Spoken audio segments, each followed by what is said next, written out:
Hey guys, if you're looking for help with your Amazon business in terms of troubleshooting or strategy, visit sellersessions.com/consultancy or drop me a message to danny@sellersessions.com.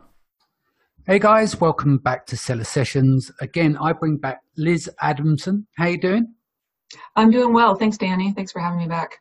Great. I know you've been on the show before, but do you want a quick reminder of who you are, what you do, etc.?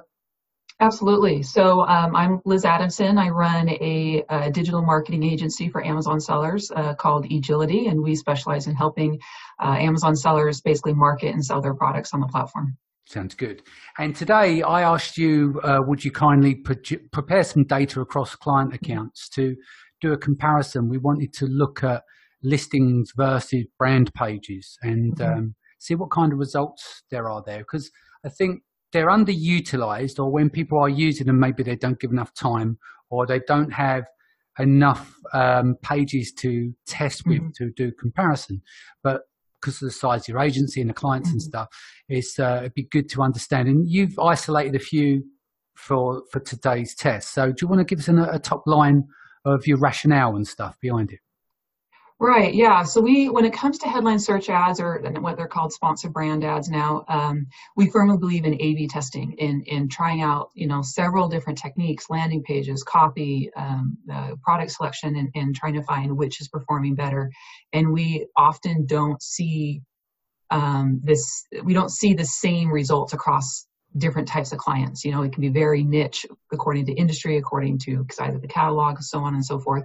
And so with this A/B test, we tested two different types of clients, of portfolios, and tested the traditional landing page, meaning that search results list that you get when you select, 3 to 4 to 5, 6 products, and all shows up on a search results page in a list, versus the storefront. And we had historically thought that, okay, the list is probably working better because Amazon customers are used to that format. They're used to the search results page and they know exactly where to click. And so we were actually pleasantly surprised that storefront, in a couple cases, not all cases, but in a couple cases, the storefront outperformed the list landing page. And there's a few reasons why we think that is. Excellent. So do you want to jump into the data and break it out for us? Yeah, absolutely. So the two types of clients we tested two clients with large catalogs. And by large, I mean 100 plus SKUs. And so there was lots of different products to shop from, lots of different types of product lines. It wasn't just one primary product line. There were several things that could have been cross-sold or upsold to the customer. The second client type that we tested were much smaller catalogs. It was really kind of one product set.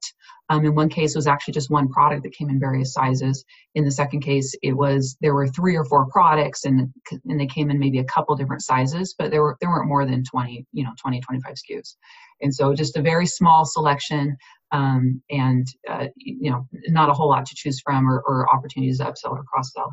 And what we found is with the large catalogs, we measured impressions and clicks, spend, sales, all the standard metrics. So for our larger catalogs, for one client, the storefront ad took up about 21% of the impressions and 30% of the clicks, 30% of the spend, and this is total spend across all headline search advertising. And it brought in 44% of the sales. Total ad sales from headline search. So that difference was quite dramatic. That we could, that 30% of our spend was bringing in 44% of our sales. And then for the other client that was similar, very, very large catalog, we had 49% of our spend was on storefront, and it brought in 56% of our sales. And so they're converting at higher rates on these big catalogs. And our theory is, we're giving them the opportunity to come and browse and shop and find maybe more products than they had perhaps anticipated when they clicked, or find something that, maybe they didn't like what they originally clicked on, but they found something different. But whatever the reasons are, there's higher conversion rates with these clients with larger catalogs. So more choice, more conversion. So it goes back to the quadrant that Steve Jobs had back at Apple when he had 4 products in the quadrant. And then you go Heinz baked beans, where you've got so many different varieties. So we're saying here is that by giving more choice, it seems from the data that you've collected, is that more choice wins in terms of conversion, because it creates lots of low-hanging fruit meaning Mhm. they don't like one thing, they've got a chance to like another. If they don't like that, they'll like something else. So the Right. opportunity to keep them on page and engage is there. Now, do you think if it was some sort of shoddy affiliate landing page style thing, they would have stuck around? Or do you think a lot of it's down to the quality of design, um, conversion style copy? Do you think they played roles in this as well? Absolutely.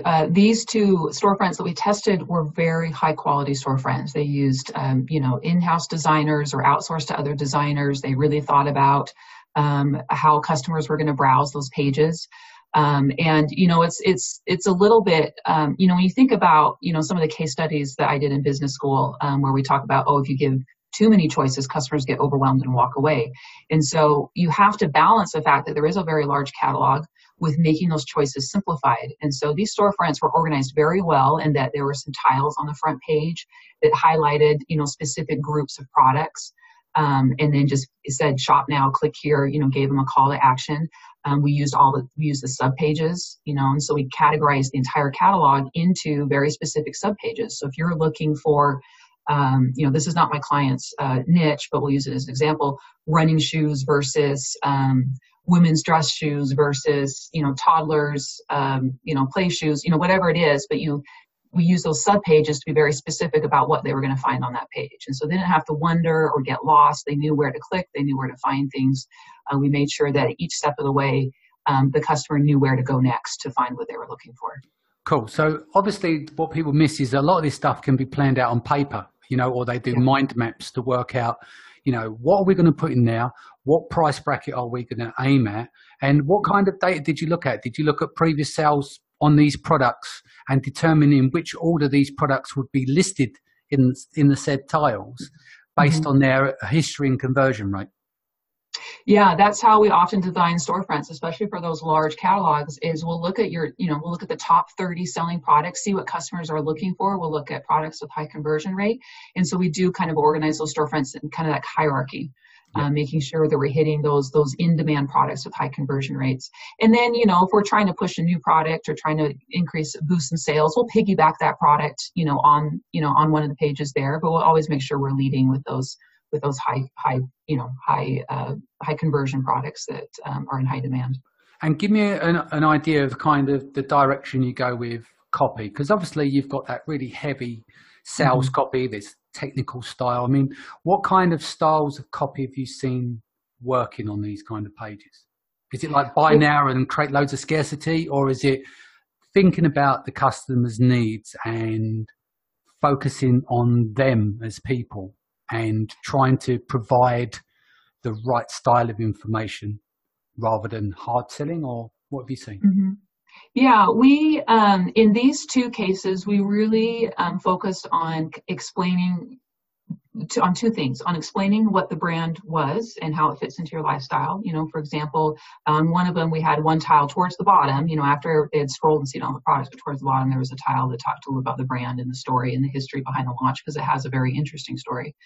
But we didn't want to muck it up with too much of that. I note that I said that was at the bottom of the page. You don't want to lead with too much information about this is why we're so wonderful. We really did lead with, like when the product tiles at the top, when we use graphic design on those tiles. It's not just a plain product tile. We'll use a graphic design with a nice lifestyle image. And it will say, we'll call out one of the primary features that is really defines the product, and then say either shop now or add to cart or click here, in that just direct call to action. And so a quick blurb on why you need this product, and then that call to action button. And then any other brand story just kind of fits around that, making sure we're not getting in the way of actually selling the product. Yeah, so maybe a short description and then some bullet points as well. So it allows people to scroll and scan the words and pick up the most important assets on the page, yeah? Yeah, we try to be as visual as possible, using graphic design and infographics, and try to go a little bit lighter on the copy so they're not having to read as much, if that makes sense. Customers are lazy. They don't want to sit and read a paragraph about your product. But if you use icons and infographics and bullet points to really just call out just a couple key points so they can quickly understand what the product's about. And did you focus on the brand's branding style, or were you kind of blending into the rest of like Amazon's infrastructure around it, so it's cohesive? You know, like, do you remember like back in the day when people, I'm going to show my age here, but when on MySpace, where people used to build pages, you had MySpace, which is pretty ugly anyway, and then people build their own pages, and it's like disjointed together. Do you kind of focus on the branding completely overall, or do you try and blend it in so it's working with Amazon, so there's a continuous role between the pages? Yeah, we do bring in the brand design quite a bit, you know, and so in that header in the storefront, in the infographics we design, we're using brand colors, brand fonts, you know, things that match the brand. But then the nice thing about storefront, as you're pulling in the carousels and the product tiles and other things like that, it does bring in that Amazon branding that customers are used to. They're used to that yellow add to cart button. They're used to those 5-star reviews. They're used to how the page, that Prime badge. And so we do blend that, you know, so all of our graphic design does bring in the branding, but then we're also balancing that out with the product tiles that customers are more used to seeing. And it balances and works really well. Cool. And so how would you, if you was to advise other people to start using the storefront pages, how would you start going about, you know, what was to say like a 5-10-step checklist that you would get them to do? Right. So first, kind of like what you indicated earlier, you know, get it down on paper. Look at your catalog, organize it into chunks. You know, how can you group your, you know, your products into logical groupings so that a customer can say, oh yeah, I need a women's sweater, you know, just to make things simple. We're all pretty familiar with clothing, you know, women's sweaters, men's sweaters, short sleeve, long sleeve.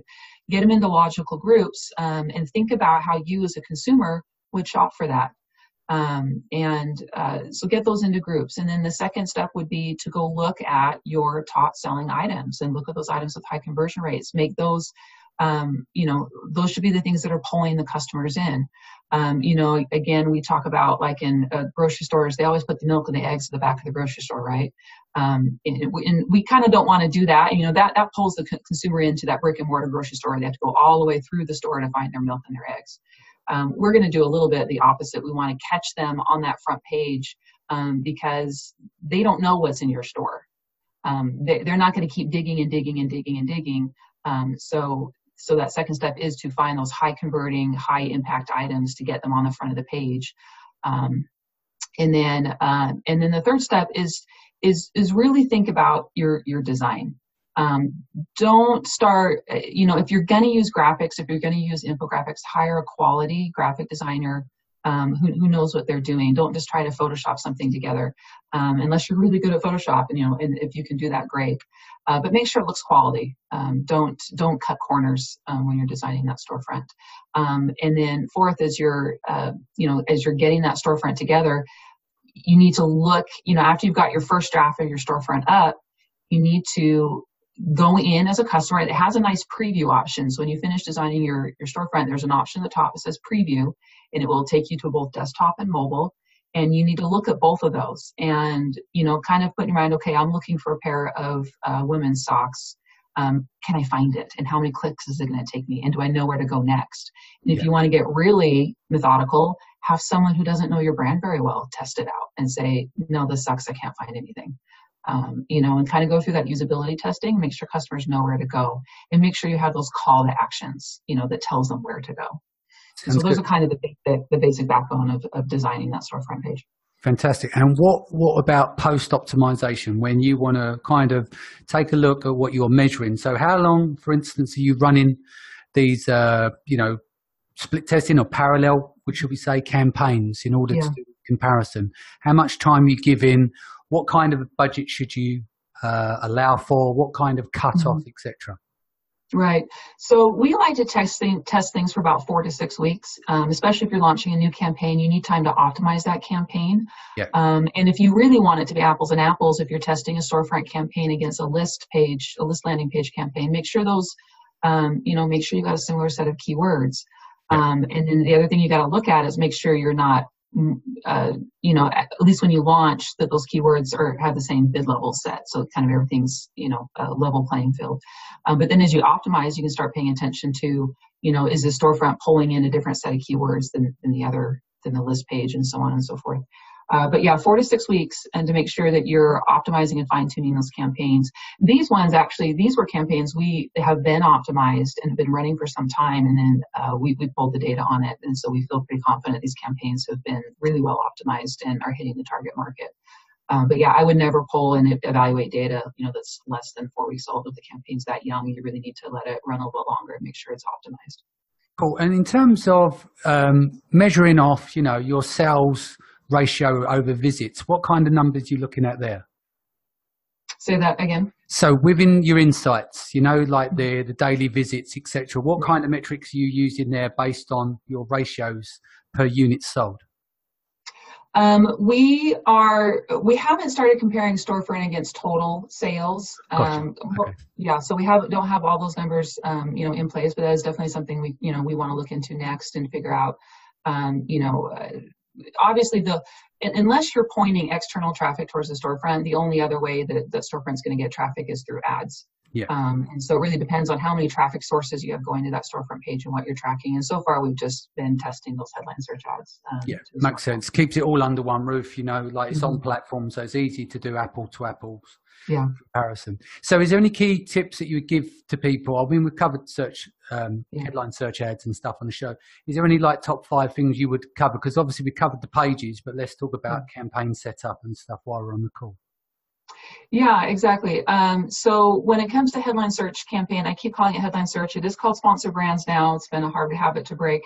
But when setting up those sponsor brand ads, our first tip is make sure that they're hyper focused. This isn't like, it can be profitable in a sponsored product ads, for example, to have, lists of hundreds and hundreds of search terms in all 3 match types. And, you're going very broad and casting that wide net.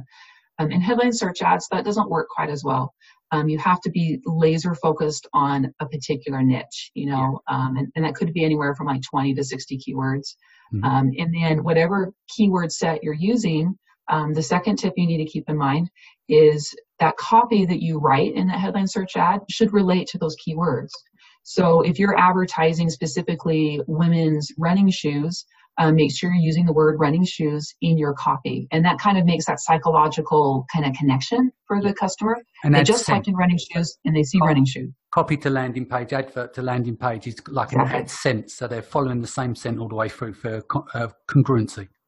Exactly. Yeah. It's going to be very congruent.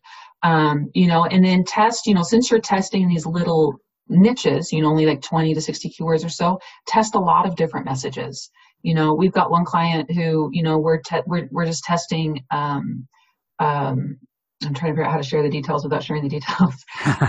We're just testing different use cases is what we're doing. So it can be used, this particular product can be used in several different scenarios. And so we're using that very specific list of keywords around that particular scenario. And then we're reflecting that in copy and testing them against each other to see what works best. And as you start to get those results back and you see what niche is working best, keep iterating on that niche. What else, how much further can you push that? What other keywords, can you add to that are related?